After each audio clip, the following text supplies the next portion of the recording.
You ever just look at a calendar, see a random date, and wonder, what's really happening in the world on that specific day? I mean, not just the big headlines, but everything, all at once. Well, today we're going to pull back the curtain on one single day, April 21st, 2026, and unpack the countless stories that are all happening at the exact same time. So, what makes any given day special? For a lot of us, April 21st, 2026 is, well, it's just another Tuesday, right? A day for work, maybe school, running errands. But if you zoom out and look at the whole planet, that one single day transforms into this incredible, complex tapestry of deep sorrow, simple celebrations, and, yeah, some pretty monumental events.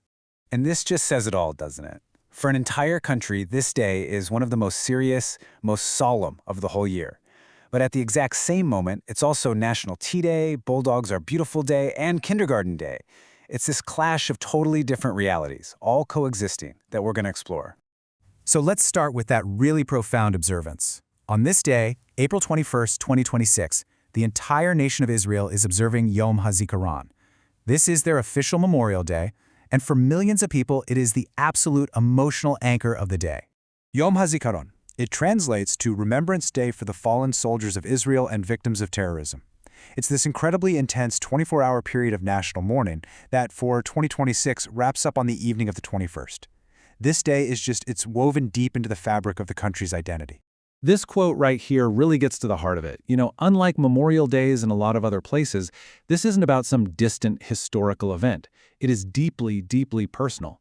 It's a small country, and with mandatory military service, almost everyone has a direct connection to someone who's been lost. And the whole country participates in these really powerful rituals. It actually starts the evening before, on April 20th, with a 1-minute siren. And when I say everything stops, I mean everything. Cars literally pull over on the highway, and people get out and just stand in silence. Then, at 11 a.m. on the 21st, a second siren, this one for 2 minutes, brings the country to a standstill all over again. So, while an entire nation is basically frozen in a moment of collective grief, what else is going on? Well, the rest of the world is just, having a Tuesday. Let's take a look at how that bigger picture is taking shape. In the world of business, it is very much business as usual. This is just a tiny snapshot of the corporate conference schedule in the United States for that one day. The wheels of industry, they just keep turning at full speed. I mean, you've got tech giants like Intel and Adobe holding huge summits. In aerospace and aviation, companies like Boeing and Delta are at MRO Americas. It's a day packed with deals, presentations, and networking, a total world away from that silent remembrance we just saw. At the very same time, democracy is ticking along. Over in Virginia, people are heading to the polls for a special election. So while some parts of the world are reflecting on their past, others are actively working to shape their political future, one vote at a time.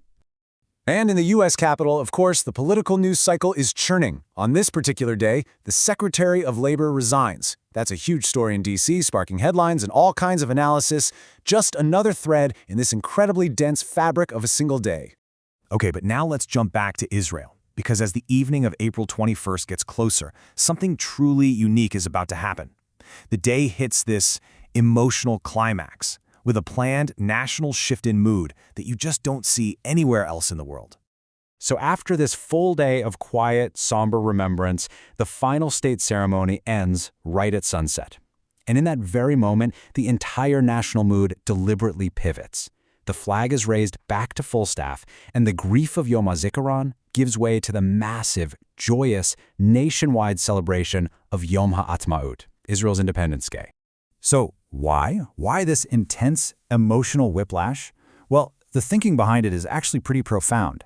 The 2 days are linked on purpose to send a really powerful message that the joy of independence is only possible because of the sacrifices that were made to achieve and protect it. You just can't have one without the other.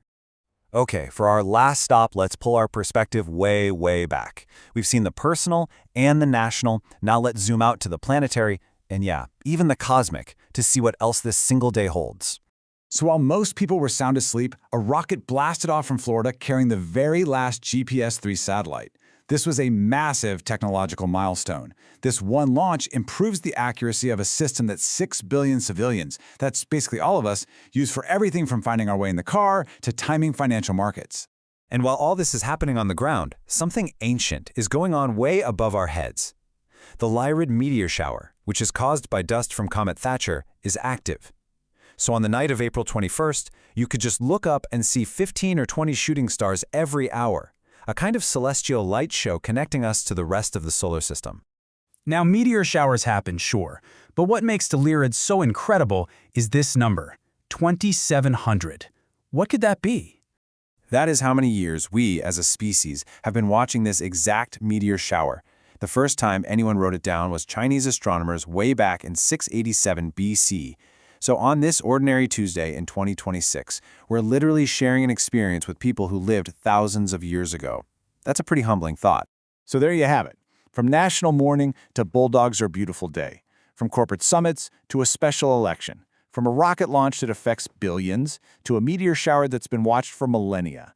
That is the rich texture of a single day.